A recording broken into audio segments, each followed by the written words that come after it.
सतगुरु जोगी पीर धाम से समझेंगे कि भीड़ या रश देख के ना बनाए गुरु। इसके पीछे का ज्ञान समझेंगे। अगर भीड़ और रश देख के तुमने गुरु बनाया कि यहाँ कितने फॉलोअर हैं, तो उसका तुम्हें क्या फायदा और क्या नुकसान होगा, इसके बारे में समझते हैं। हमारा जो भी प्रवचन है वो किसी भी डेरा या किसी भी संस्था के खिलाफ नहीं है। हम सिर्फ वेद शास्त्र ग्रंथों पंथों की बातों को प्रमाणित करेंगे।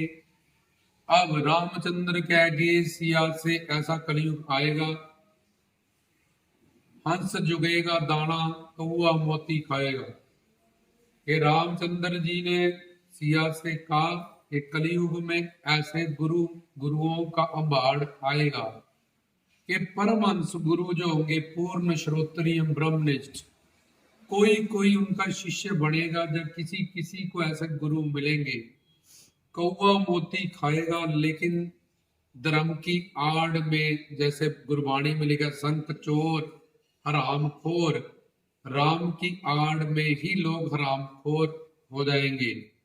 तो यहाँ पे हंस जुगेगा दाना, कौवा जिनको गुरु के जैसे कोई वेद शास्त्र ग्रंथों पंथों की नॉलेज नहीं है, और जितने भी श्लोक हैं गुरु ब्रह्मा है, गुरु विष्णु, और गुरु में त्रिगुण रज तम सत चार दोष, ब्रह्म प्रमाद विप्रलिप्सा करना पाठो पंच क्लेश, राग द्वेष अविद्या अवनवेश, अस्मिता अविद्या राग द्वेष अवनवेश, और श्रोत्रिय ब्रह्मनिष्ठ प्रैक्टिकली सिद्ध पुरुष, सब वेदों शास्त्रों का ज्ञानी और हमें ज्ञान कराए।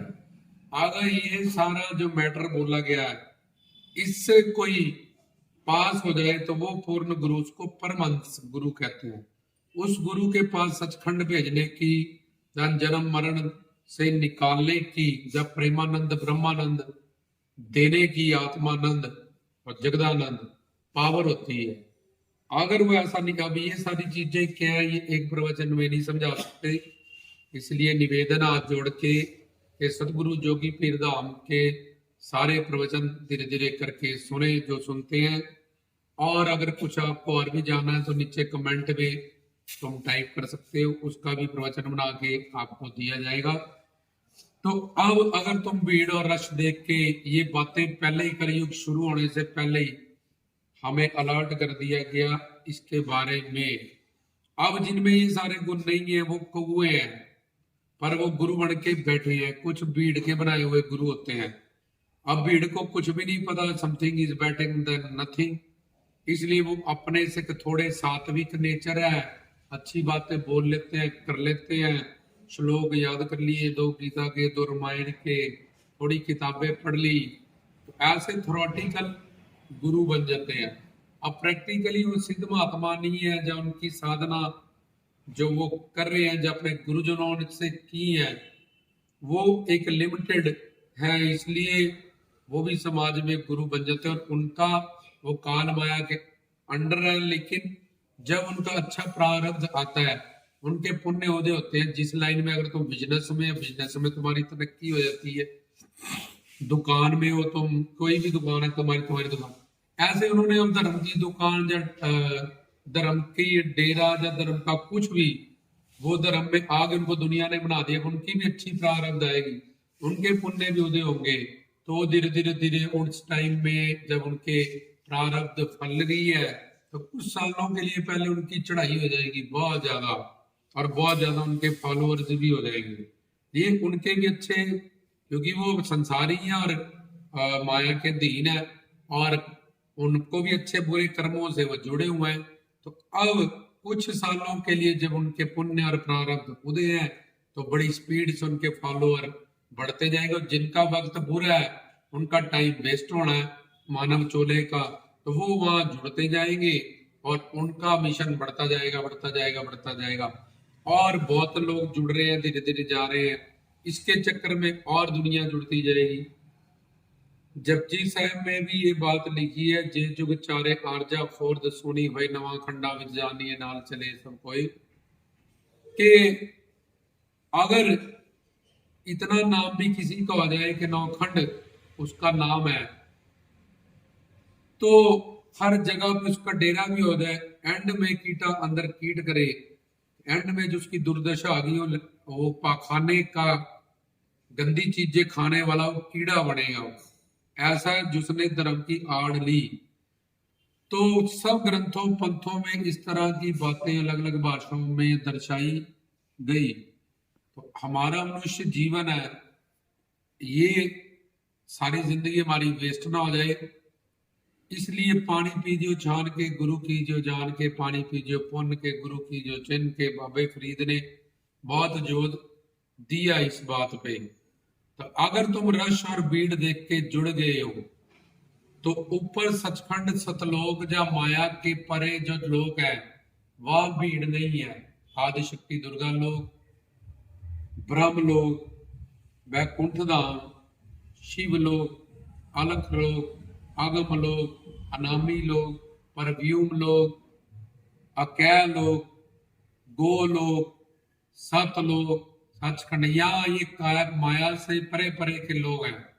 जिस धरती पे बैठे भूर भवा स्वाहा महा जना तपा सता, इसके अंदर स्वर्ग रहते हैं, और 55,000 नरक, उनमें से 28 विशेष, उसमें से 8 विशेष, उसमें से नामापराध, गुरु के खिलाफ बोलने सोचने और कहने वाले का कुंभी नरक सबसे विशेष। उसमें 11 राजे होते हैं, प्रजापति, बृहस्पति, इंद्र, कर्मदेव। पर इसके आगे बिरजा नदी, जैसे इंडिया पाकिस्तान को लाइन ऑफ कंट्रोल बांटती है, उसके आगे से परव्यूम लोग, ये परमात्मा के लोग अब शुरू है, या फिर आगे जितने भी लोग हैं वह माया नहीं है। वहां जाने वाले जीव उंगलियों पे गिने जा सकते गिनती में है, और 55,000 जो नरकों में तड़पने वाले जीव, और जिनकी चप्पल जूता परेड हो रही है यमदूतों से कई काल के लिए। अब मानव शरीर में दुख पाया, लड़का नहीं है, पति चला गया, पत्नी मर गई, पैसा उजड़ गया, ठीक है, अंड में मर गई, बात खत्म है। लेकिन वहां दंड लगता है कि भाई 5,000 साल के लिए इसको जूते मारेंगे, कोड़े लगेंगे, पाखाना लैट्रिन में डबो के रखो। अब तुम्हें वहां धरती पे तो धरती का शरीर मिला, अब तुम्हें नरक में डाला जाएगा तो नरक का शरीर तुम्हें दिया जाएगा। तो उस शरीर में सजा लगी कि 5,000 साल इसको ये दंड देना, सिरातल नरक में सुइयां मारनी है इसकी आंखों में, या इसको जुरातल जूते पड़ने हैं, जब प्रातल खाना खाएगा ये लैट्रिन में, इसके गोते लगा के रखने हैं जमदूतों को का। तो वो 5,000 साल तुम्हारी मृत्यु भी नहीं होगी वहां पे, और तुम्हें उतनी देर के लिए वहां तड़पना पड़ेगा। अगर नामापराध लग गया तो कितने कल्प के लिए इस शरीर को, जैसे बेड सोल हो जाता है, कईयों को कीड़े पड़ जाते हैं, हिलने पड़ते हैं, एंड में ऐसे कर्म होते हैं। तो पूरे शरीर को, बदन को कीड़े खाते हैं कई करोड़ों कल्प के लिए, और मृत्यु भी नहीं होती, उसका कष्ट सहन करना पड़ता है। तो अब तुम तो भीड़ देख के जुड़ गए हो कि हमारा कल्याण होने वाला, ऊपर भीड़ है नहीं, इतने भीड़ वाले लोग कहाँ जा रहे हैं, तुम तो कल्याण करने गए थे।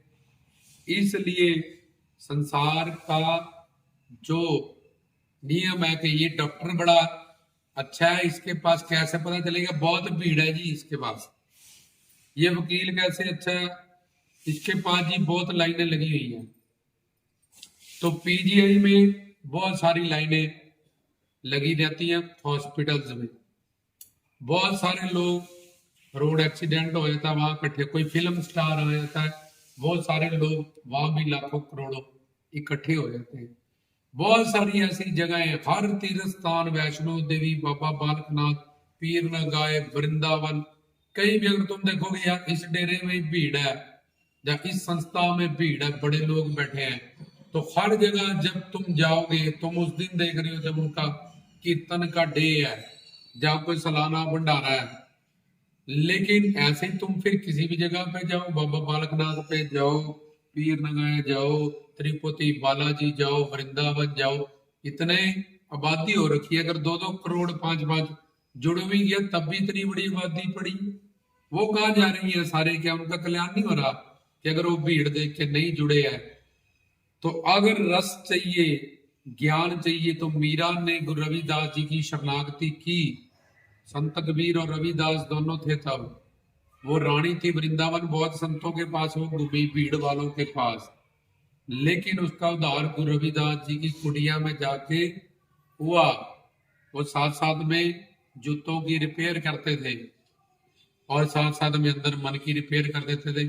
जैसे जैसे चप्पल को गांठते थे, वो मन भी गांठ देते थे अपनी बातों से परमेश्वर के साथ। तो अपने पुण्य उदय, संस्कार उदय, क्योंकि जब बुरा वक्त होता है तो हम जाते हैं धर्म की दुनिया में, तो गुरु संत महात्मा के साथ, वहां भी हमारे साथ ठगी होती है। गुरु, क्योंकि वक्त बुरा चल रहा है, खराब चल रहा है, इसलिए गुरु का जो चयन है वो भी गलत हो जाता है। और फिर हम एक क्या गुरु ना लिए, नाम ले लिया, गुरु थोड़ी चाहिए, इसका ज्ञान तो है नहीं। ऐसा कहाँ लिखा है? जब तुम्हारा बेटा बीमार है, अगले डॉक्टर के पास नहीं जाते हो? तुम जाते हो, तुम्हारे सूट पसंद नहीं आता, आगे डॉक्टर के पास अपनी दुकान पे नहीं जाते हो?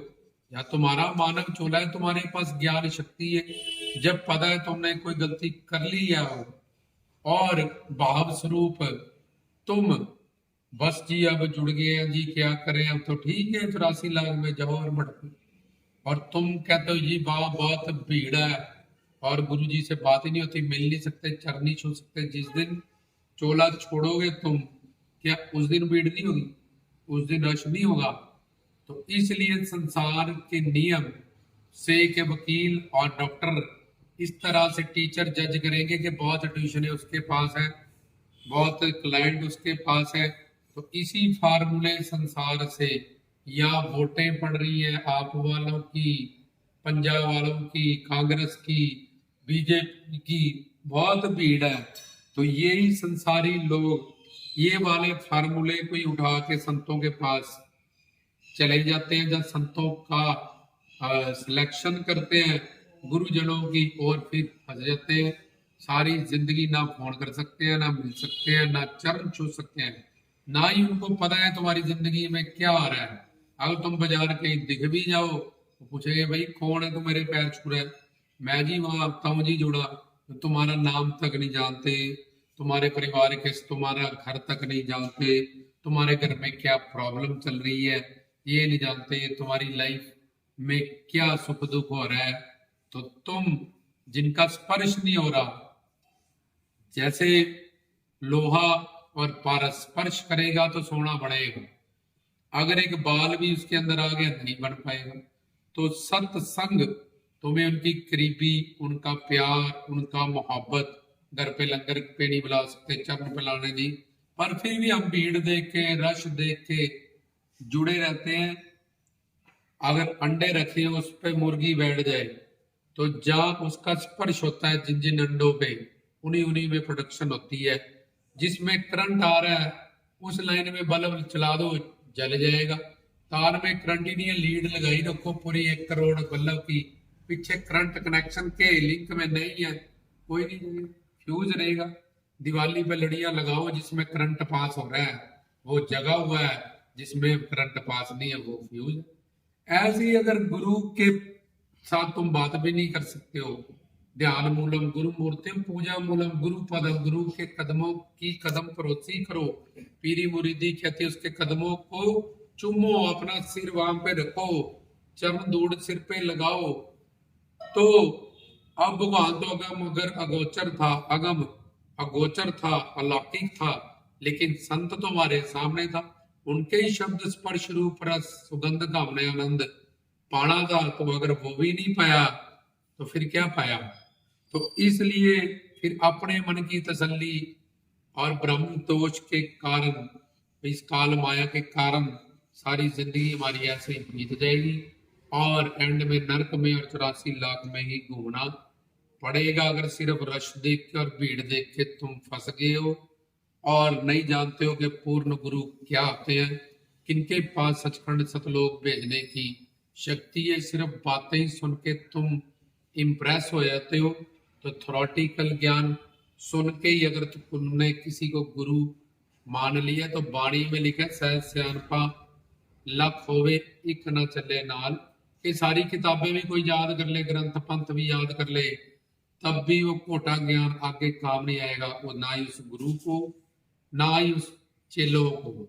जब तक उसको तत्वदर्शी गुरु, आत्मा क्या है, आत्मा की परिभाषा क्या है, हम कहां से आए हैं, हम यहाँ क्यों फंसे हैं, कब से फंसे हैं, कैसे निकलेंगे, प्रारब्ध क्या है, मृत्यु क्या है, बार बार जन्म मरण क्यों हो रहा है, हम दुनिया में क्या करने आए हैं, ये सब चीजों का सवाल के परमात्मा क्या है, आत्मा क्या है और माया क्या है, इनकी डिटेल्ड थ्योरी सुन के उसके बाद वो प्रैक्टिकल साधना शुरू करनी। नहीं करेगा तो और कोई भी ज्ञान वो सुनता रहे, इधर उधर की बातें सुन ले, तो सात्विक गुण थोड़ी देर के लिए बढ़ जाएगा, फिर प्रवचन खत्म, फिर वही सब होगा।